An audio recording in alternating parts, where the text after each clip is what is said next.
Winter in Montana, 1882. Snow fell thick as a curtain, swallowing the frozen tracks. No train would be coming. At the far end of the platform, Lydia Hayes sat hunched on a bench, clutching a worn cloth bag that had been thinned by time. Her small hands were stiff, nails blue with cold. Each breath rose in a faint white plume, fragile as if it might vanish into the air itself. She was only 18. A black girl, slight and hollow-eyed beneath a threadbare shawl. Days of rattling across the east on hard seats had carried her here with a single hope, that a man would step forward to claim her, to offer her a roof, a place she could call her own. But when the coach door opened, the man only looked her over once from head to toe, lips curling with disdain. Too young, too common. With that, he turned away, leaving Lydia alone in the snow, a stranger in a strange town. On the bench across, a few men had been watching her, their voices slurred with whiskey. "That girl's got nowhere to go. She'll freeze dead before morning." One of them laughed, low and ugly, the sound steeped in liquor. He staggered to his feet and lurched toward her, boots crunching over the crusted ice. Lydia clutched the bag tighter against her chest, heart pounding, throat locked. "Hey, girl. You lost?" he breathed, reeking of whiskey. She shook her head, but no words came. Her hands trembled. For a moment she felt the cold and filth would swallow her whole. "Leave her be." The voice came from behind the drunk, low and steady. The man froze. Lydia lifted her eyes. A broad figure stood there, hat and shoulders dusted in snow. His face was rough-hewn, beard shadowing a jaw weathered by years in the wind. In his arms lay a small child, bundled tight in a wool scarf.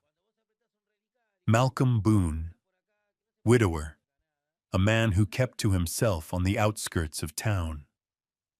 The steel in his gaze drove the drunk back to his seat with a muttered curse. The others fell silent. Only the wind carried through the station, stripping the stench of whiskey from the air. Malcolm stepped closer. Lydia sat motionless, breath unsteady, eyes wide. He said nothing more. He simply stripped off his heavy coat and set it around her shoulders. The weight of it, warm and solid, pressed back the winter wind. "No one should sit in the snow like this," he said, his voice low, rasped like embers in a dying fire. Before she could answer, he shifted the child in his arms and, without hesitation, set the little girl in Lydia's lap. "Hold her. She's warm." Startled, Lydia stiffened, but the small body leaned into her chest, breath soft and hot against the thin fabric of her dress. She looked down, and the child, Ruth Boone, looked back with clear, unblinking eyes, not crying, not afraid, just watching. And then, in a whisper light as snow itself, "Warm." The word was small, but it cracked something inside Lydia's chest. Her lashes fluttered, her hands closed around the child, as if afraid that letting go would steal away the last warmth she might ever know. Malcolm watched them both. For an instant his eyes softened, though his face held firm. He tugged the coat closer around her shoulders, gave a short nod. "Come on." And in that moment, as snow dusted her tangled curls and Ruth's gaze clung to her face, Lydia Hayes knew her life had turned onto a road she had never imagined. The sleigh ground to a halt on the frozen crust. Lydia lifted her head, breath rising faint and white. Ruth slept against her chest. small arms clinging to the coat's folds. Before them, Boone Ranch came into view, not a grand estate, just a low log cabin under a roof heavy with snow, a thin thread of smoke drifting steady from the chimney. To Lydia, the sight was nothing less than a promise. There was fire inside, warmth inside, and perhaps a place where she might belong. Malcolm climbed down first, swung open the door. His steps were firm, needing no backward glance, yet Lydia knew she was meant to follow.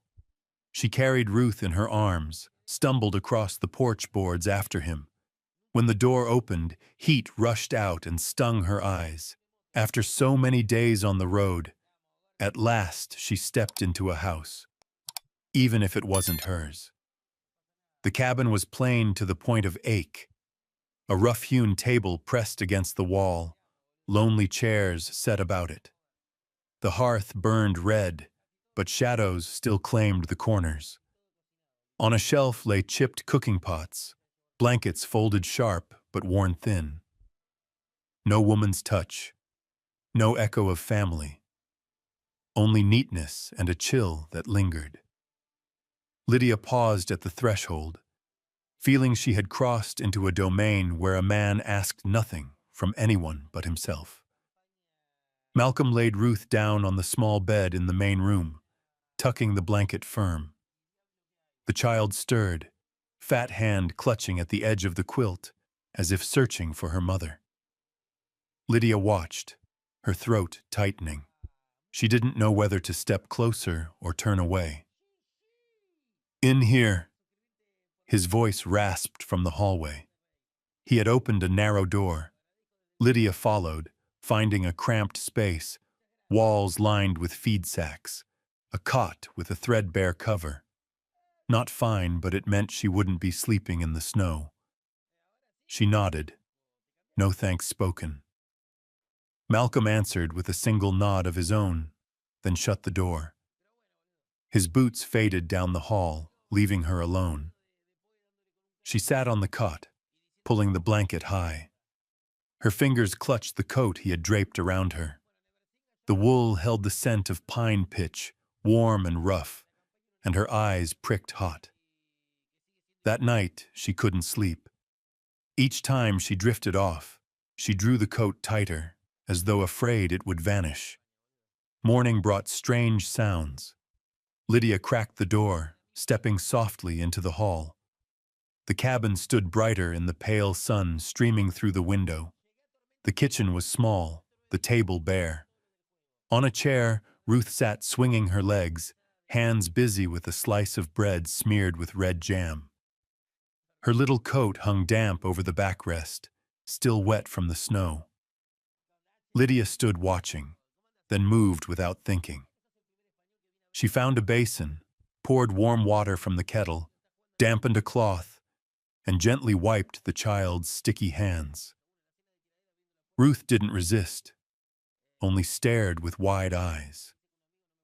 That gaze gave Lydia pause, yet it drew a faint, hesitant smile to her lips.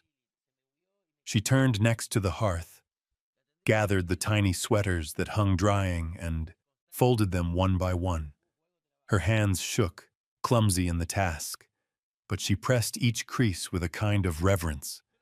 To her, those small garments were proof of something she had never known, the shape of a family.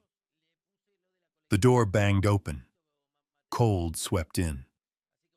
Malcolm entered from the barn, shoulders dusted white, boots thudding on the floorboards. He halted in the doorway. Before him, Ruth with a soft laugh, and Lydia, curls unruly, head bent as she folded the child's clothes with hands thin but careful. His eyes lingered longer than he meant. For a fleeting moment he saw what he thought forever gone. A house alive not only with fire, but with presence. He swallowed, set his hat on the table, and came inside. Lydia looked up and caught his gaze. She startled, lowered her eyes, bent again over the pile. Malcolm turned away, poured coffee, said nothing. Yet something in the room had shifted. When Ruth finished her meal, Lydia cleared the dishes, her hands trembling still, but her eyes steady. Malcolm watched, half ready to stop her, but let it be. He drank in silence, letting her quiet presence stretch across walls that had long been empty.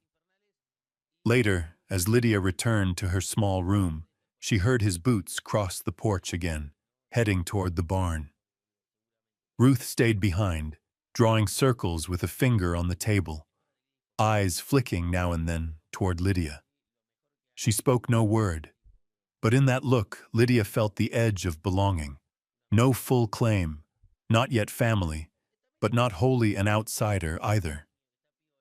She shut her door and leaned against it, unease stirring. Was this only a shelter? A pause in the road? Or could it be something that endured? Her hand found the coat once more. The warmth from last night still clung there.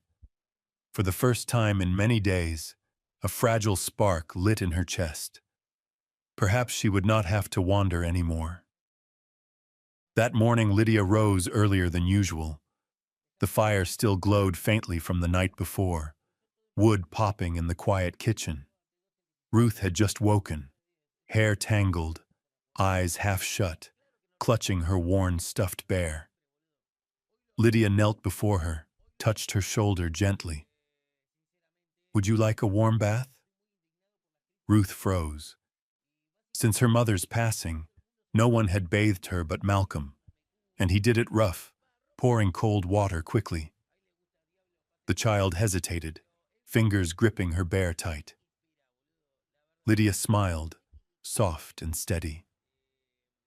Like a warm spring, not cold. She boiled water, poured it into a small wooden tub. Steam rose, blurring the air. Ruth peeked at her, then gave a tiny nod. Lydia pulled up a chair, carefully undressed her. Ink stains marked her hands, dirt clung to her legs, and Lydia's chest tightened at the sight. At first the child shrank, but when Lydia scooped warm water, trickling it through her hair with a whisper, "It's like summer rain," Ruth suddenly burst into giggles. The sound filled the cabin, a house long used to silence. Ruth laughed, high and bright, echoing off the walls. Lydia froze, startled, then smiled herself, hands gentle as she washed the girl's hair. Outside, Malcolm split wood.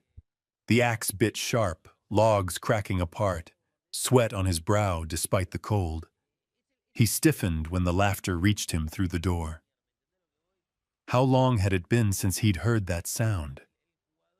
His shoulders sagged, his grip on the handle loosened, and his blows slowed. A heart he thought sealed forever stirred at the pure, remembered sound of his daughter's joy. That evening, Lydia tried her hand at supper. She wanted to prove herself useful, not a burden. She searched the pantry. A strip of dried meat, an onion, a few potatoes. Vaguely recalling a recipe her mother once made, she lit the fire and dropped the meat into the pot. But the flame was too strong, and she forgot the water. When Malcolm stepped in, smoke rolled thick, meat blackened in the iron pot. His voice cut cold. "You trying to burn this place down?" Lydia flinched, eyes wide. The words hit like a blade. I only wanted to cook for you both. If you don't know, don't guess." The words struck like ice. She dropped the spoon, fled into the snow, tears spilling as she stumbled across the yard and into the barn. The air stank of hay and horse sweat, but at least no eyes followed her there. She sank to the straw, hugging her knees, sobbing. Every effort to carve a place here had turned to ashes. After a time, the barn door creaked open. Ruth appeared, clutching her bear tight to her chest. She crept forward, small feet rustling the hay. Lydia looked up, wiping her face. Ruth said nothing at first, only pulled a broken cookie from her pocket and pressed it into Lydia's hand. "Don't go." The words were whispered, eyes locked to hers, innocent but resolute. Then the child wrapped her arms around Lydia's neck, the smell of her hair clean and sweet. Lydia trembled, holding her back, tears falling again, this time because she was wanted. Ruth returned to the cabin, cheeks flushed, and faced her father. "Papa, you say sorry." "You made her cry." Malcolm halted, staring down.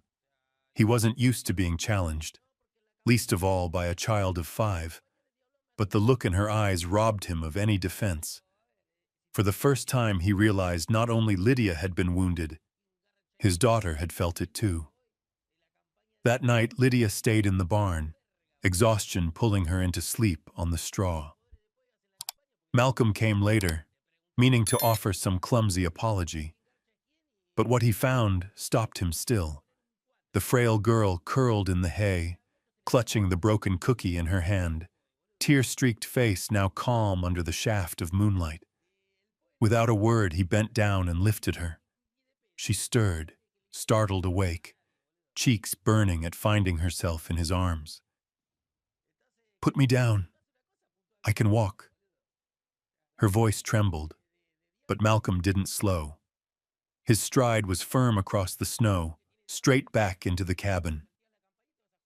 Lydia pressed her face into his chest, heart racing. He laid her on the small bed, drew the blanket over her.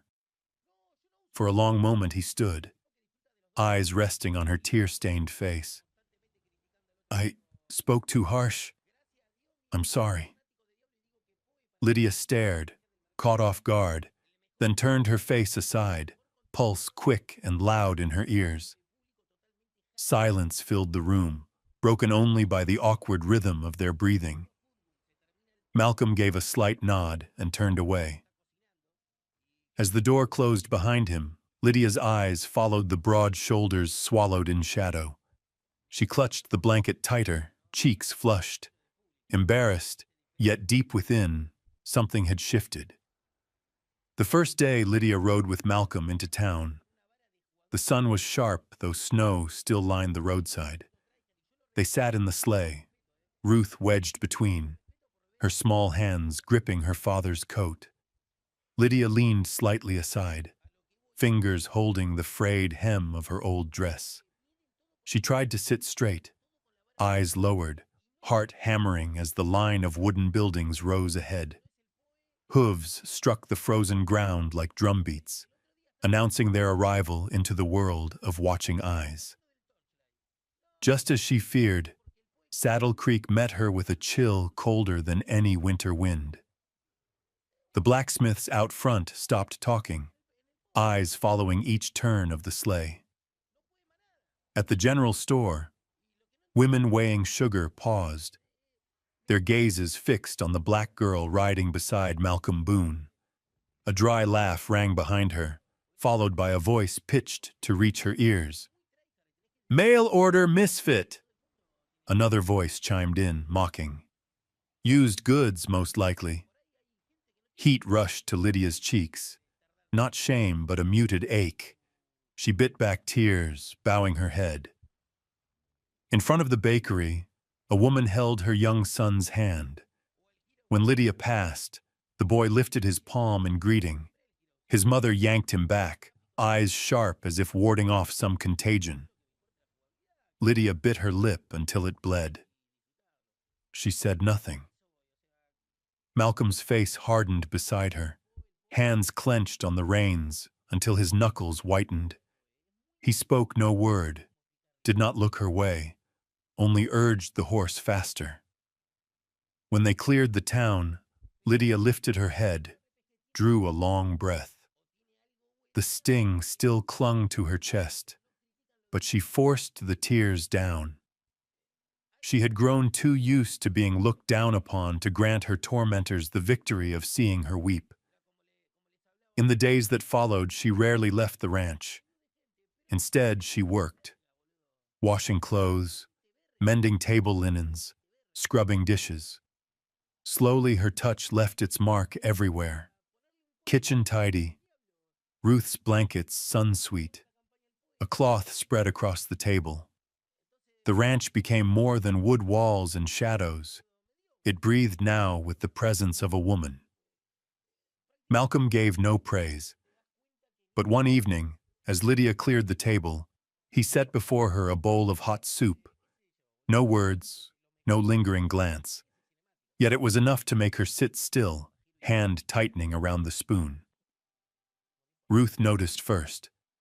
One afternoon, she scribbled with charcoal on a scrap of paper, then ran to the table, proud. The drawing was simple. 3 figures, one tall, one small-haired, and a little girl between, linked together by a lopsided red heart. She pointed them out in turn. Me. Papa. Mama. Lydia froze. Her chest caught. Malcolm frowned, staring at the sketch, lips pressed thin. He said nothing, only slid the paper aside. Ruth pouted. Lydia bent her head, hiding the faintest smile. Deep inside, a small light flickered, weak but enough to guide a weary heart. That night, when Lydia returned to her narrow room, she found a pair of shoes set neatly at the bed's foot. Not new, but cleaned, laces replaced, soles patched with thick cloth. Clipped. To the toe was a scrap of paper. The words scrawled plain but firm. A sturdy pair of shoes will carry you to where you belong. She sat down, lifted them into her hands. Tears rose, unstoppable this time. Pressing the note to her chest, she whispered as though making a vow. Perhaps. At last I've found the road. Out in the hall, Malcolm stood silent in the dark, his hands still carrying the smell of polish. He did not knock, did not speak. He only turned away, heart unsettled. He was not used to opening, not used to trusting. Yet in his daughter's eyes, and in the young woman's presence, he began to see what he had long believed gone. A home. Late in the day, Malcolm took Lydia and Ruth into town for a few supplies. The main road lay under a thin sheet of ice, the sleigh runners screeching beneath the early moon. Outside the feed store, a man stumbled out, face flushed with drink, laughter cutting through the cold. "Malcolm Boone!" he bellowed, slapping Malcolm's shoulder, his eyes sliding to Lydia standing silent.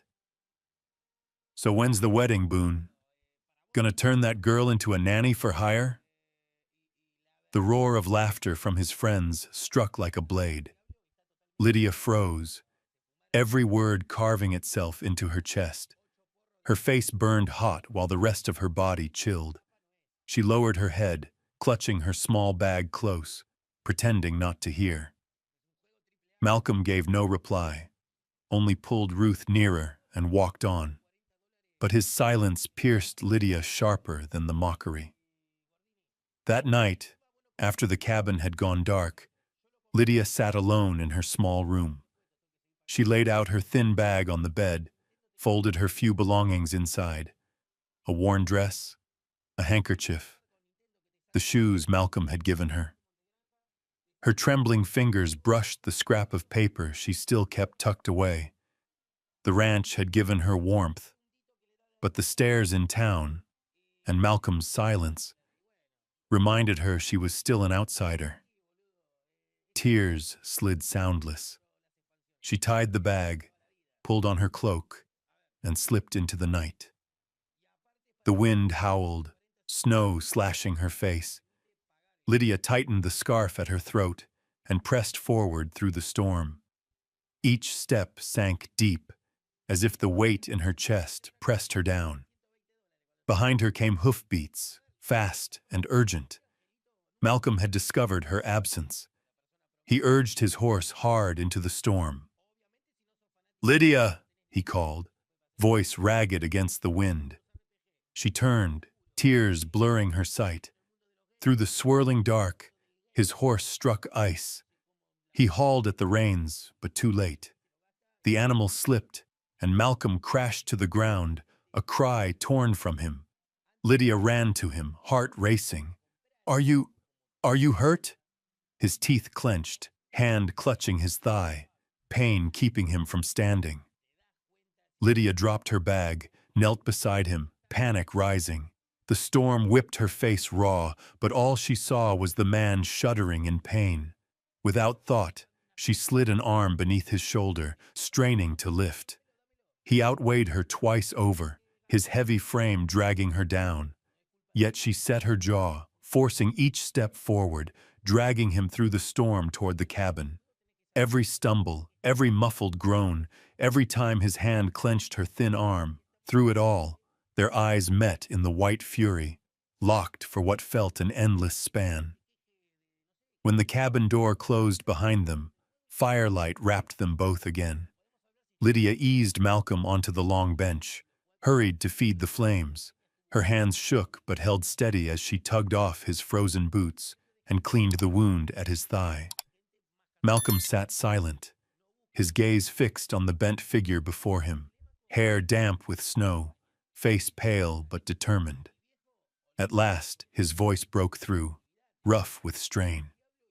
"You brought laughter back to this house." Lydia's head snapped up. His eyes met hers, unflinching.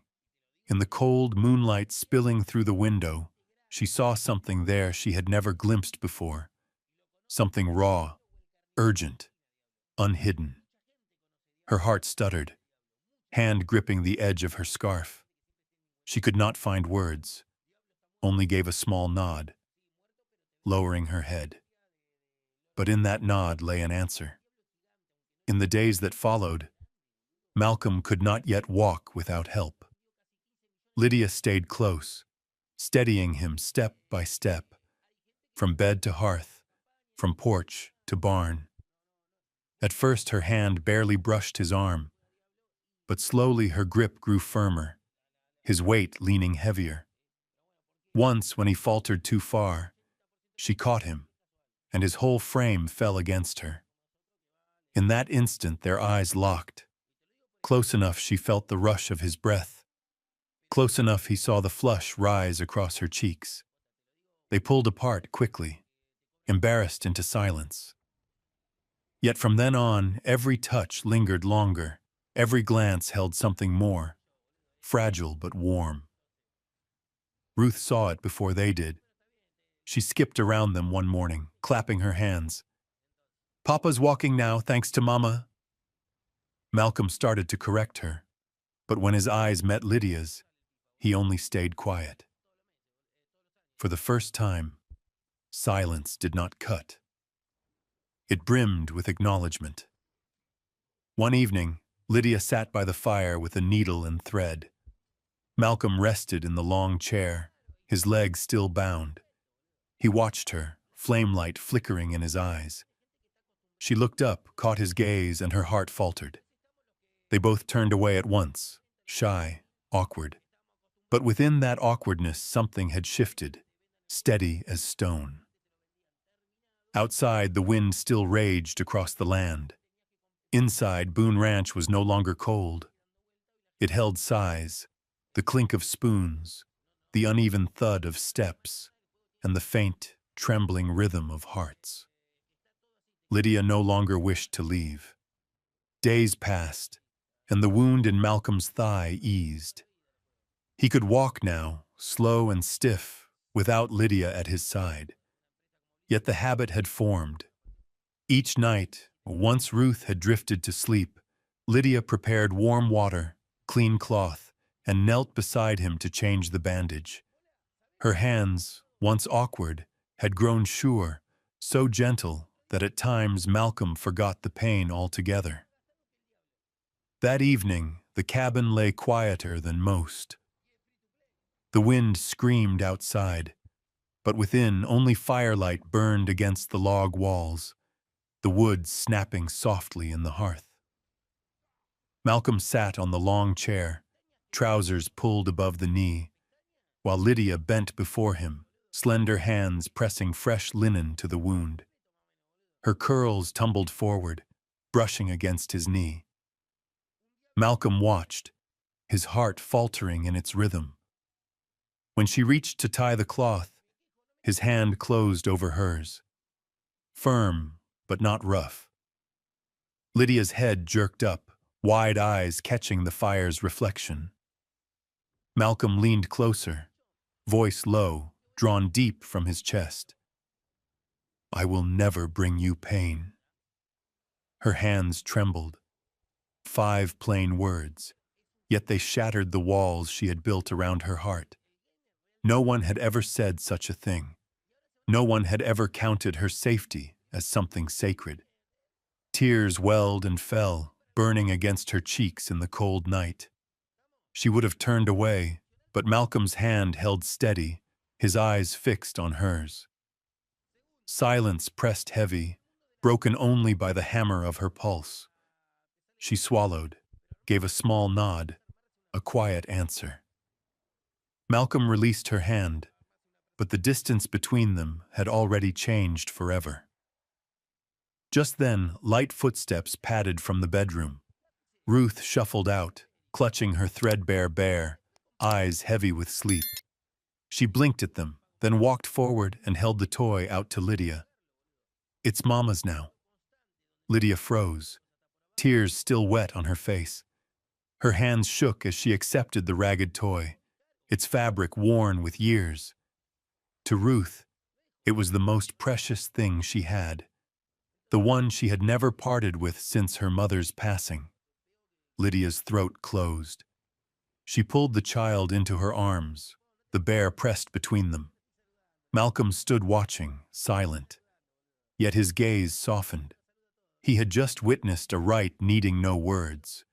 Ruth had given Lydia her place in this house. Night sank deeper. Ruth slept again, arms wrapped around a quilt in place of the bear. In the main room, the fire still glowed, casting long shadows across 2 figures. Lydia sat on the bench, the bear in her lap, eyes swollen from tears. Malcolm sat across from her, quiet. The air hung heavy, not with distance but with something waiting to break open. He rose, each step deliberate until he stood before her. Lydia clutched the bear, heart pounding. He sat beside her, so near she felt the warmth of his breath. His hand brushed lightly over the back of hers, tentative, as if afraid to shatter something fragile. "Lydia." She looked up. Their eyes met. No defenses, no evasion.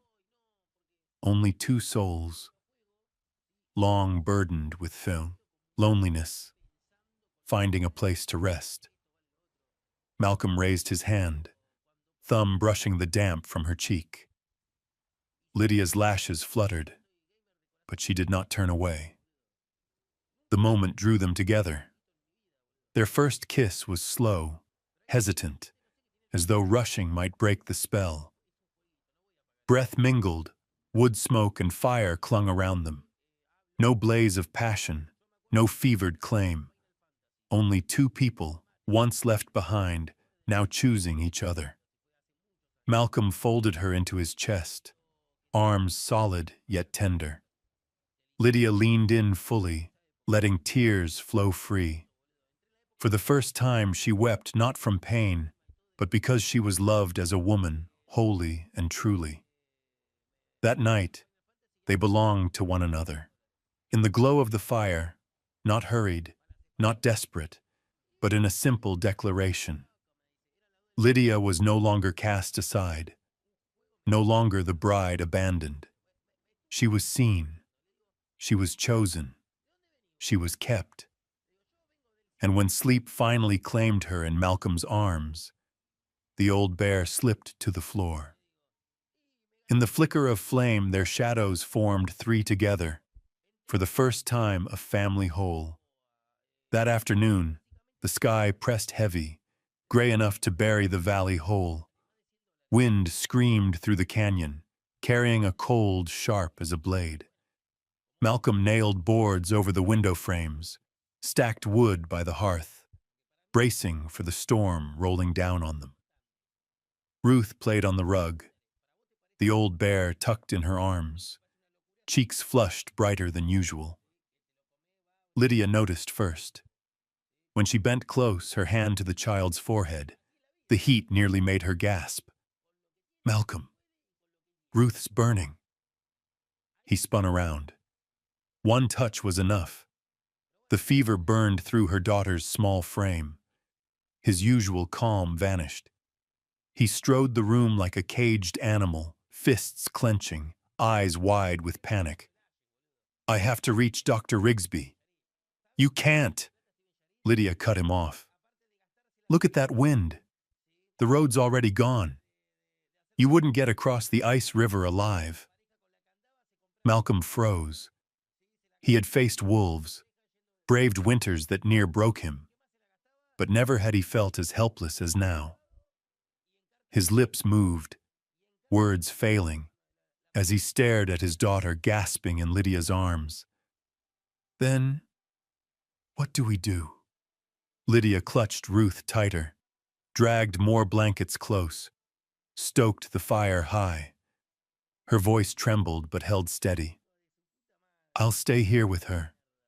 We keep her warm, wipe her sweat, give her water, a sip at a time, and pray. Pray the fever breaks. Night came heavy. The blizzard howled, slamming fists of snow against the walls. Inside, the fire roared, but no heat could drive away the fear that filled the room. Lydia sat in the rocker, Ruth wrapped against her chest. She pressed warm cloths to the girl's brow, wrung them out, laid them again, tireless. At times Ruth whimpered, lashes trembling. Lydia bent close, whispering old lullabies her mother once sang. Words she had never shared with another. For the first time in her life, she prayed not for herself, not for deliverance. Every breath, every tear, every plea was poured into the fragile life blazing in her arms. Malcolm stood at the kitchen's edge, staring. He paced like a beast cornered, calloused hands twisted until the skin split. Sometimes he left to fetch more wood, to swing the axe, if only to escape the sight of his own helplessness.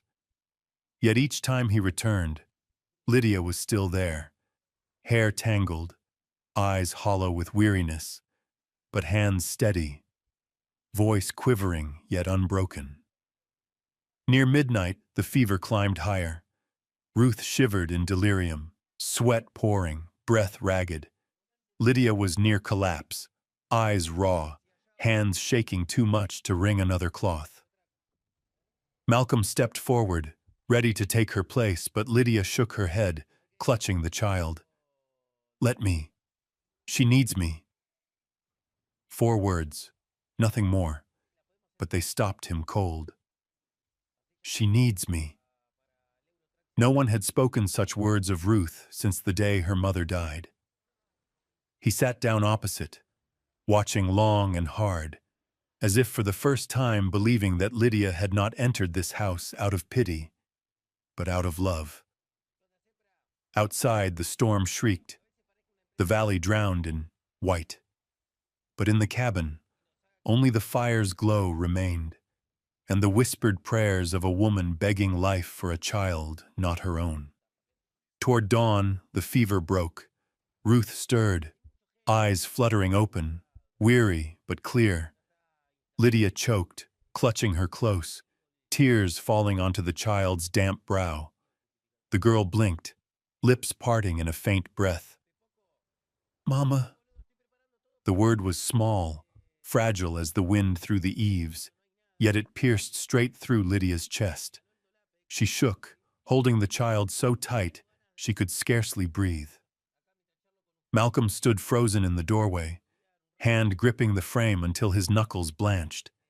His breath caught, eyes locked on the sight before him. Mama.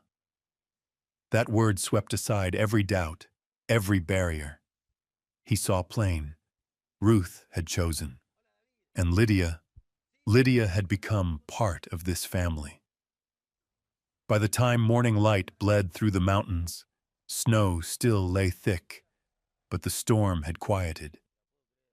Inside the cabin, Ruth slept peacefully in Lydia's arms, breath steady.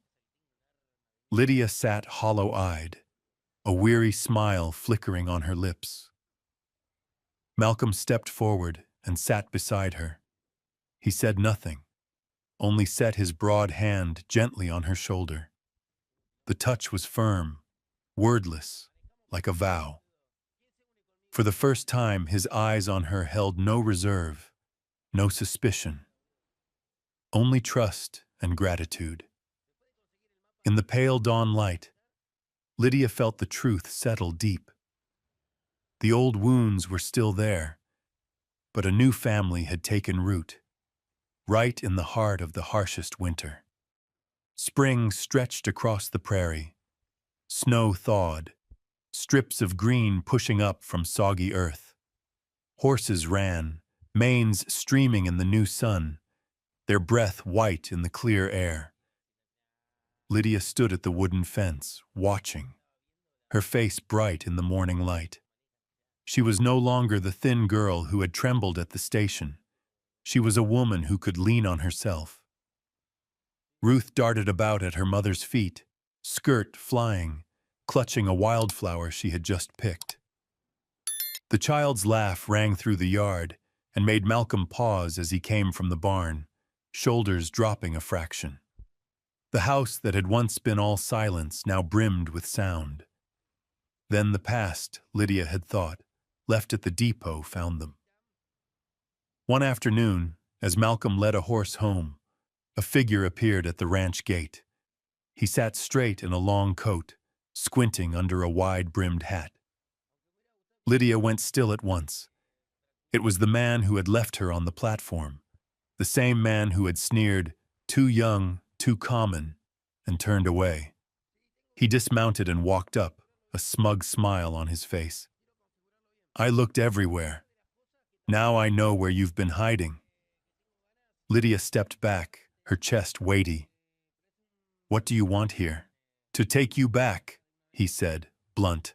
"I thought it over. Maybe you're not so bad. Marry me and you'll have a roof, food, clothes. If not, you'll go back to servant work. You owe me. You don't get to choose." The words fell like a chain meant to bind her again. Lydia trembled, then flared with fury. "I don't owe you anything. You left me like damaged goods. I won't go back." The man hesitated, then spat. "You think Boone'll keep you forever? You're a burden. He'll toss you out soon enough." A dry click of metal answered. Malcolm stepped forward from the porch, his shotgun steady in his hands. His eyes were steel. His voice was low and heavy. "She belongs to me. No man has any right to touch her, least of all scum like you." The man's color drained when he saw the black barrel. He backed off, snarling, spat on the ground, and managed a forced laugh. "You'll regret this day." He vaulted back into the saddle, cracked his whip, and rode hard across the fields, leaving dust behind. Lydia collapsed to the step, hands over her face, tears breaking free like a long-stopped river. All the shame, fear, and the memory of being abandoned rushed back at once. Ruth heard and ran out, arms small and fierce around Lydia's neck. "Mama, don't cry, I'm here." Lydia clutched the child and sobbed. Malcolm dropped to his knees beside them and wrapped both in his broad arms. His voice came low and sure, a wall against the wind. "It's all right. I'm here. No one's taking you away." Lydia buried her face in his chest, Ruth between them, and they held each other under the long dusk. In that moment, Lydia knew the past might come, but she was no longer alone. Malcolm guarded her not only with a gun, but with a heart that had opened after Saon, years that felt like stone. Night fell, and the hearth flamed in the cabin. Lydia mended the skirt's torn hem while Ruth slept across her lap. Malcolm sat opposite, watching without a word. The small squeeze he gave her hand as he passed the cup said it all. You belong here. In that quiet, Lydia heard her own heart. No more shrinking, no more doubt. Only a quiet faith that this time she had truly been chosen and would never be left again. May lay golden light across the prairie. Fresh grass stretched far and wide. Barley swayed like waves under the wind. Horses ran full tilt, dust rising bright as mist in the morning sun. Boone Ranch no longer bore the somber air it had when Lydia first set foot there. Now it pulsed with Ruth's laughter, the smell of fresh bread, and the steady presence of a black woman moving through every room. The gossip about Lydia had once spread through Saddle Creek.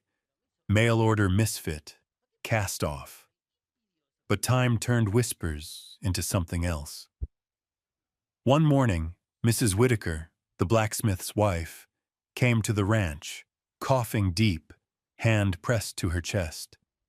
Lydia remembered the remedies her mother had taught her, brewed ginger tea with honey and a sprig of dried mint. The woman's cough eased. The next day she returned, bringing warm bread and a few potatoes in thanks. After that, others began to come. A child with a cold, an old man with aching joints, a young girl hoping to learn enough letters to write her brother at war. Lydia listened, patient, offering whatever she knew slowly. The stares of contempt in town shifted. Heads began to nod. Soft greetings replaced silence. One Sunday afternoon, Malcolm took Lydia and Ruth to the small church at the center of Saddle Creek. The wooden doors opened, candle smoke hanging inside.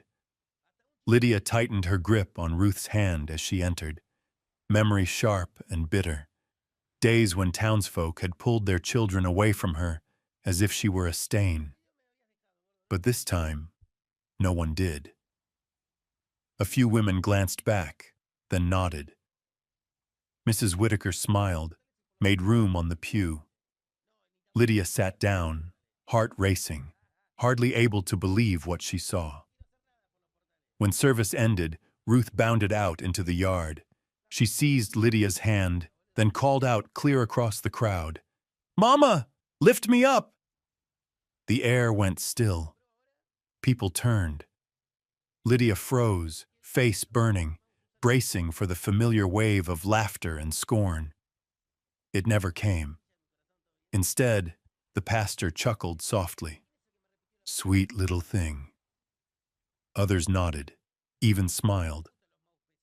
Lydia lifted her eyes in wonder, and when she looked to Malcolm, he did not correct Ruth, did not flinch. He simply set his rough hand on Lydia's back, steady, calm. In that moment, her chest swelled. For the first time, she no longer felt the weight of being an outsider. In the weeks that followed, Lydia wove herself deeper into the life of the town. She brought cakes to the market fair, handed them to children racing by. She taught a few girls to sign their names, to read scraps of scripture. When the first summer storm swept through, she welcomed neighbors beneath the Boone porch, poured them hot tea. Malcolm said little, but he saw it all. Eyes that once slid away now softened.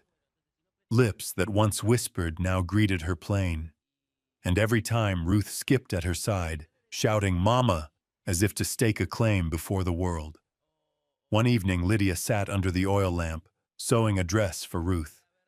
Malcolm came in from the fields, dust and sweat clinging to his shirt. He paused in the doorway, watching. Ruth lay across Lydia's lap, breathing deep in sleep, lips still murmuring "Mama." Lydia looked up, caught his gaze. No words passed between them. Silence was enough. They had traveled farther than either had once dared believe. That night she stepped onto the porch. The prairie lay bathed in moonlight, wind cool across her face. She set her hand on the railing, filled with a feeling she had never known. Acceptance. Not only from one man, but from a town that had once turned away. Malcolm joined her, without gun or heavy coat. He stood close, shoulders brushing hers. He didn't look at her when he spoke. "They see you now for who you are." Lydia smiled, eyes bright with tears. "And you never denied me." Malcolm turned, his large hand folding over hers. Moonlight washed them both, bearing witness to a vow unspoken. They had become a true family, before their own hearts and before the town's watching eyes. Mornings at Boone Ranch no longer carried the hard silence of grief. As the sun broke over the ridges, Ruth's laughter rang across the yard. She ran in circles, linen dress flying, humming half-tuned songs Lydia had taught her. The childish voice, mixing with the crow of roosters and the thud of laundry on the washboard, turned a house once smothered by mourning into a true home. In the kitchen, Lydia knelt by the wooden tub, hands steady as she scrubbed clothes. The water was biting cold, yet her heart warmed strangely with each stroke. Every time she lifted her head, she caught the wide-eyed gaze of the little girl watching her. Ruth giggled when splashed. The sound so bright, Lydia knew she was not just surviving here. She was needed. From the barn, Malcolm returned, boots soaked with morning dew.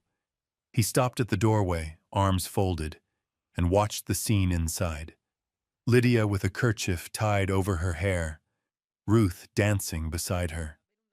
He had seen it every morning of late, yet it struck him each time, a piece he thought widowhood had buried forever. He stepped in, set the saddle down, came closer. Without a word, he placed his rough hand lightly against Lydia's back. The touch was fleeting, yet enough to make her glance up, cheeks burning. Malcolm lowered his gaze, voice rough and low. "I came back." It was no grand promise, only a whisper. But for Lydia, such touches were worth more than gold. They said simply that he wanted to return to her, day after day. At noon they gathered at the wooden table. Lydia ladled soup, Ruth chattered about catching a butterfly in the yard. Malcolm listened, mouth hinting a smile. Once he reached over, dropped another piece of potato into Lydia's bowl, then leaned back as though nothing had happened. Small gestures. Yet to Lydia they carried weight. Proof that she had a place at his table, and in his heart. On the floor, Ruth sprawled with a scrap of charcoal, sketching 3 figures beneath a roof with a red heart drawn over all. She waved it proudly. "This is our family." Malcolm did not correct her. He did not frown. He only laid a hand on the child's head, eyes lifting briefly to Lydia, silent in his acceptance. By dusk, Lydia sat on the porch steps, mending clothes while the prairie glowed in sunset. Ruth rested against her lap, eyes drifting closed to the sound of Lydia's soft lullaby. Songs once buried in memory rose again, not for her own comfort, but as a sign she belonged here. Malcolm walked in from the fields, shoulders dusted, face darkened by sun. He halted for a moment, staring at the picture before him. 2 shadows cast long across the boards, fused into the orange of evening. Something deep stirred in him, tender and unspoken. He stepped closer, hand settling gently on her shoulder. She glanced up, caught his eyes, then bent quickly over her sewing to hide her smile. Words were unnecessary. The silence in this house had become their language. That night, Ruth slept soundly in her small bed. Lydia banked the fire, drew the blanket higher, and turned. Malcolm sat at the table, still turning a small knife he had been sharpening. When she passed, he held out a wooden box, plain and unpolished. For you. Inside lay a simple comb, carved by hand, rough but careful. Lydia froze, fingers trembling as she touched it. Why? Why would you make this? Malcolm shrugged, eyes lowered. Saw you using your hands to smooth your hair. Thought this might be easier. Her eyes filled. No one had ever noticed such a small thing about her. She pressed the comb to her chest, whispering, voice breaking. Thank you. Malcolm rose, came near, set his broad hand against her cheek. Lydia looked up, heart racing, eyes locked with his in the lamplight. No kiss was needed, no oath spoken. That moment alone said enough. They belonged to each other. Days followed, filled with sounds Malcolm once believed he'd never hear again. Ruth sounding out her letters, Lydia calling across the yard when the wind rose, laughter mingling with the whinny of horses. For Lydia, every touch on her back, every fleeting glance, every rough murmur of "I came back" became a treasure. She needed no loud declaration, no wedding ceremony. A family had already taken root here, in the warmth of the fire, in the rhythm of laundry, in the quiet weight of his hand on her shoulder, and in the clear voice of Ruth calling her mama. Lydia knew at last she was no longer lost. She had found her home, and a love as steady as the Montana earth itself. That afternoon, Montana wore a coat of gold. The setting sun spread its light across the prairie, turning young grass into a sea of fire.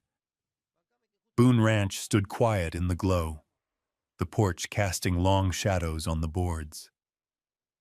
Lydia had just finished the wash, hanging each piece on the line, listening to the wind carry the warm scent of grass. Malcolm stood by the fence, eyes fixed on the field. He had come back from the barn, clothes still smelling of dry hay, but his mind was restless. For days he had carried thoughts he had never spoken. Each night he watched Lydia by the fire, Ruth curled against her, and his chest grew heavy, as though words long unsaid pressed against his ribs.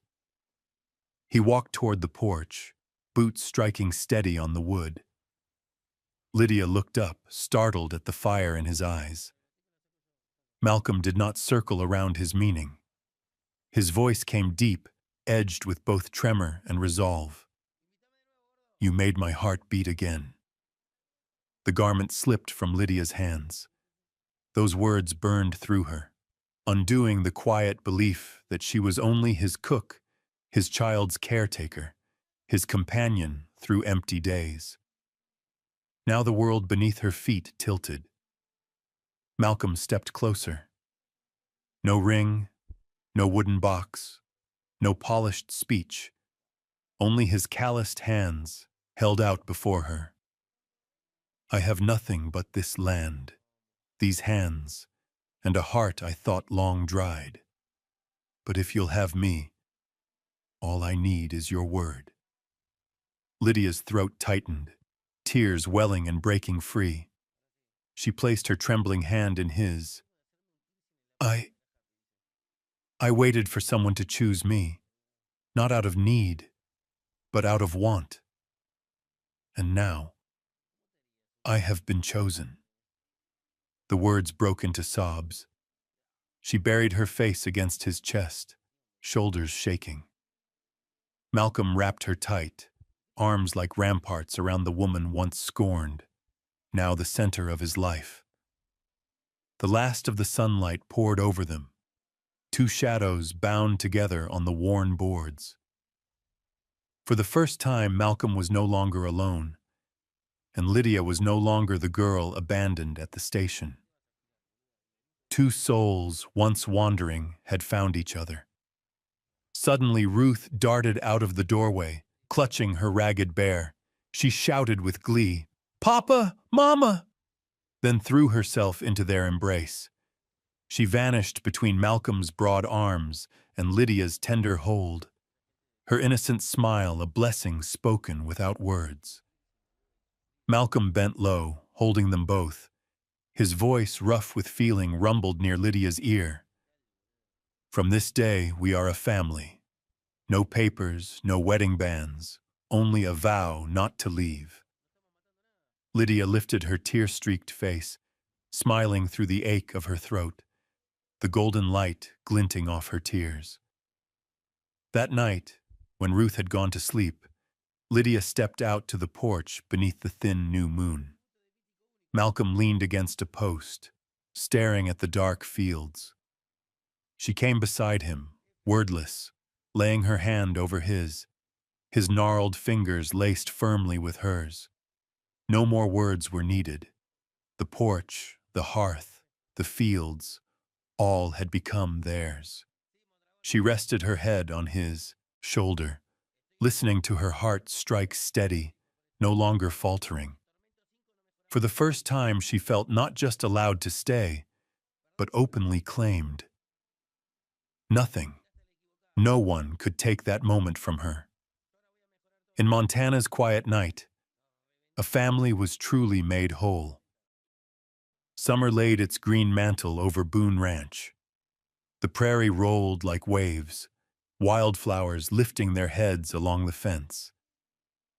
Lydia set a vase of purple and yellow blossoms on the porch, her hands moving quick as she hummed under her breath.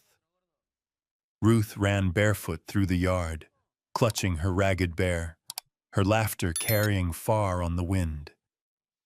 Every day the sounds wove together, the thud of the wash paddle, the smell of bread in the oven, Ruth's halting lessons with her letters. The ranch, once filled only with wind and lonely footsteps, now sang like a household alive. Travelers passing by often paused, tilted their heads and smiled. No more cold stares, no more cruel words. Malcolm watched from the porch as Lydia bent to straighten the flower bed. He stepped forward, placed his rough palm against her back, and whispered low, like the wind brushing her ear, "You're the reason this place is called home." Lydia turned, her eyes glistening. She didn't answer in words, only with a quiet smile. Deep inside, she knew. The station had once been a place of frost and fear, but Boone Ranch had given back warmth enough to cover it all. That afternoon, Ruth crouched on the wooden floor with a stick of chalk. She drew 3 figures, tall, small, and a little girl in between, all joined by a bright red heart. Lydia gathered her close. Malcolm came to look, nodded once and said nothing, but pride was plain in his gaze. In the kitchen, Lydia folded blankets, mended clothes, and let her humming seep into every corner. Malcolm grew used to the thought of someone waiting when he came back. Each morning before leaving for the fields, he set his calloused hand lightly, firmly on her back. "I'll be back." Few words, yet Lydia kept them like treasure. She needed no flowers, no promises spun with gold. Knowing he chose to return each day was enough. One evening when the work was done, they sat on the porch together.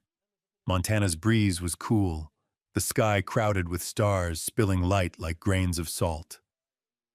Ruth curled in Lydia's lap, yawning, bare tucked against her chest. Malcolm draped a wool blanket over mother and child, then settled beside them. No talk was needed. Only the chirp of insects, the sweep of wind over grass, and the steady pulse of quiet hearts. Lydia leaned her head on his shoulder, her hair brushing his shirt. Ruth stirred, murmuring in her sleep, "Papa, Mama." Malcolm smiled and drew them both into his chest. Lydia closed her eyes, and the tears slipped free, not from sorrow, but from joy. That night, they knew family did not require ceremony, nor rings, nor signatures on paper. What they held was greater, the daily choosing. Malcolm chose to set aside his loneliness and open his chest again. Lydia chose to remain, not to flee. Ruth chose to trust, to give a stranger the most sacred name, Mama. And they would go on choosing, day after day.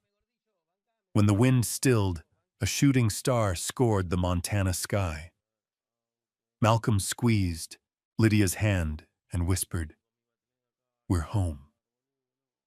She nodded, her eyes shining bright as the heavens themselves. Boone Ranch, once a place of shadow, now stood as a true home, where old wounds had softened into peace, where three broken hearts found each other and fitted together as one family. They stayed on the porch until Ruth drifted deep into dreams.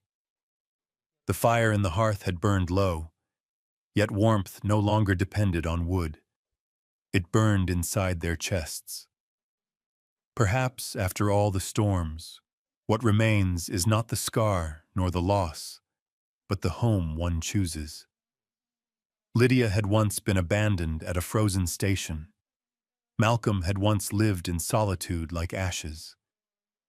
Ruth had once carried silence where her mother's voice should have been.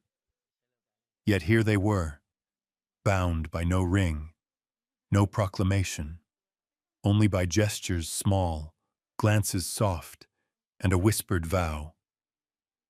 "I'll be back." That is what makes a house a home, not timber nor stone, but the love people choose to lay upon one another each day.